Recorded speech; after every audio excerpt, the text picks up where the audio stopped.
I think when I got to know कि गरुड़ के लिए मुझे कास्ट किया जा रहा है, सबसे पहले मैं एक सोच में चला गया, बहुत गहरी सोच में, कि ये कैसे दिखेगा, क्या होगा। बिकॉज आज तक मैंने सुना तो नहीं है गरुड़ के बारे में, या कोई स्टोरी है या कुछ भी नहीं। So I had no idea, मैं सोच में चला गया। But when we started shooting, मुझे जब धीरे धीरे ब्रीफ किया गया, पता लगा कि ये शो है, इसमें ऐसे दिखाया जाएगा। सो आई थिंक मेरी एक्साइटमेंट बहुत ऊपर गई। एक एक्साइटमेंट होती है जो आप फील करते हो और एक्सप्रेस नहीं कर पाते हो। तो आई थिंक मेरी एक्साइटमेंट वो है जहाँ पर मुझे फील हो रही है but I can't express. I am so happy कि एक अनकही कहानी गरुड़ की जिसको दिखाने के लिए मुझे चूज़ किया गया है। So I am honoured, you know, I am so happy, grateful. Well, एक सवाल जो सब जानना चाहेंगे, ये विंग्स आपके सुना है कि 13 से 14 किलो का है, तो इसको संभालने के लिए क्या 2-2, 3-3 लोगों की जरूरत पड़ती है कि नहीं? मुझे इन टोटल आसपास मेरे जो होते हैं वो 6 से 7 लोग होते हैं। विंग्स के लिए कम से कम 2 और बाकी के अलग। विंग्स बहुत ही ज़्यादा हैवी है, मतलब ये 14 kgs के ऊपर चला जाता है, मेरी ज्वेलरी और ये सब चीज़ें मिलाकर। बट आई थिंक शो ही इतना खूबसूरत है कि इस विंग का वेट ही नहीं लगता फिर मुझे। And your wings to fly, right? ताली बजाइए इनके लिए प्लीज। और एक और बात छोटी सी, जी। ऐसे ही मैंने अपने आप से कहा था कि बहुत जल्दी मैं उड़ूंगा।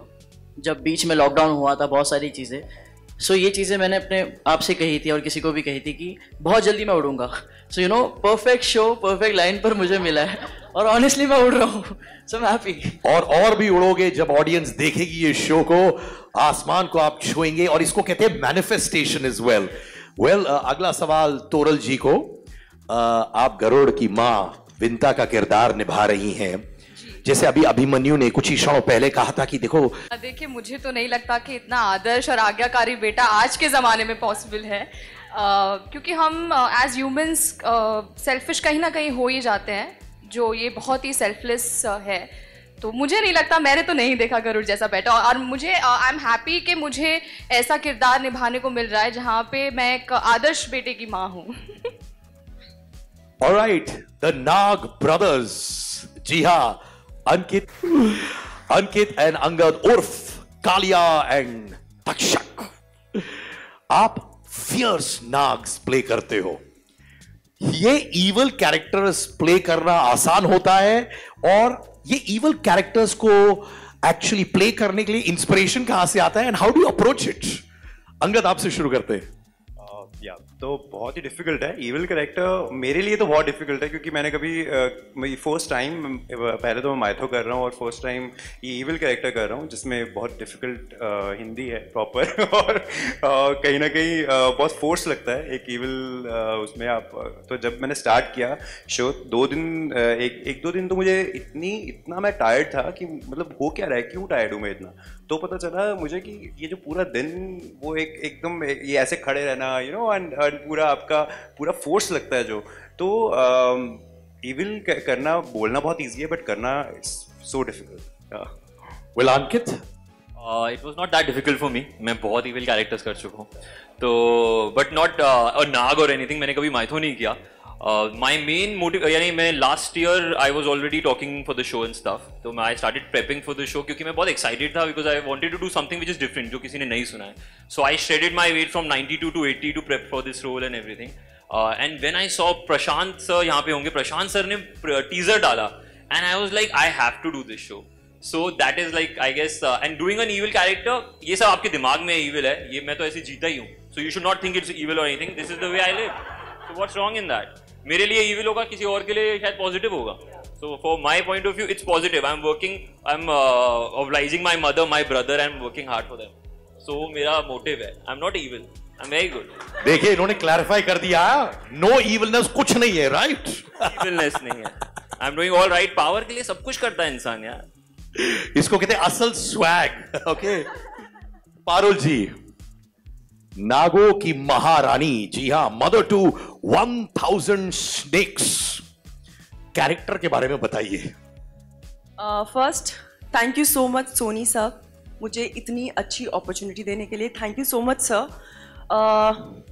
बहुत एम्बिशियस है, बहुत पावर इसको चाहिए कि इसके मतलब जो भी इसका पावर है इसके जो बच्चों में आए वो कहीं ना कहीं से उसके सामने सब झुकने चाहिए। और कहीं ना कहीं से गरुड़ के आ जाने के बाद जब इसको ऐसा लगता है कि उसका पावर जा सकता है तो कैसे वो अपनी ही बहन को जिससे वो इतना प्यार करती है उसको अपनी ही दासी बना लेती है, और कैसे उसको गरुड़ को बंदी बनाना है ताकि वो आगे नहीं निकलने पाए। तो बहुत एक ऐसा कैरेक्टर जो आई थिंक मैंने मेरी लाइफ में कभी नहीं प्ले किया है नेगेटिव। जब भी मैं सेट पे होती हूँ, जब भी सीन्स मेरे सामने आते हैं, जब मैं परफॉर्म करती हूँ तो लिटरली मेरे अंदर मुझे एक डेविल दिखता है। मुझे लगता है इतना खतरनाक, मतलब इतना अत्याचार, इतनी निर्दयी कैसे हो सकती है कोई बहन अपनी बहन के लिए। तो अपने आप में ही नाम सुन लीजिए, नागों की महारानी, महारानी कद्रू। जब उनकी एंट्री भी होती है तो ऐसा लगता है कि वाओ, मतलब मेरा वॉक से लेके, मेरा एटीट्यूड से लेके, एंड मेरा टचवुड हिंदी में इतना प्रॉब्लम नहीं आया ना, श्लोक बोलने में आया है। ये सब मुझे फॉलो करते हैं श्लोक के लिए जब मैं हिंदी में बात करती हूँ। इन लोगों को सिखाना पड़ता है मुझे। माँ, हम आपको हर चीज में फॉलो करते हैं। सब ये माँ माँ माँ जरूर बोलेंगे, हर एक लाइन पे ये लोग मुझे माँ बोलने वाले हैं। तो यस, जिसको बोल सकते हैं बहुत बहुत बहुत ज्यादा ताकत बोलते हैं जिसको, ताकतवर औरत है ये। यस, बहुत खूब। ओके, अब मैं एक सेगमेंट कर रहा हूं आपके साथ, what comes to your mind. तो स्टार्ट करते हैं गरुड़ के साथ। What comes to your mind when I say Kalia and Takshak? Evil. Kalia और Takshak. What comes to your mind when I say Garud? दासी पुत्र, सबसे बड़ा दुश्मन। विंता जी और Kadru. What comes to your mind? शत्रु। कद्रू जी और विंता जी। दीदी। लिटरली विंता का ऐसा हो गया, सेट पे भी मिलेगी ना तो सबसे पहले आएगा दीदी। एक्चुअली बहुत नॉर्मल हो गया है, हम ऐसे ही एड्रेस करने लगे एक दूसरे को। मैं दीदी बोलती हूँ इसके रूम में जाके, गुड मॉर्निंग दीदी, कैसी हो? जैसे हम करते हैं मम्मी। Thank you. दासी। Well, ladies and gentlemen, तालियां इन सब के लिए। You can see, जब ये लोग बात भी करते हैं ना, you can see the conviction, the fire, the angar from within, and they are here to create history, and they've given their heart and soul on this. Talia for the team behind as well, everyone who's trying to bring this to you. So thank you to all of you.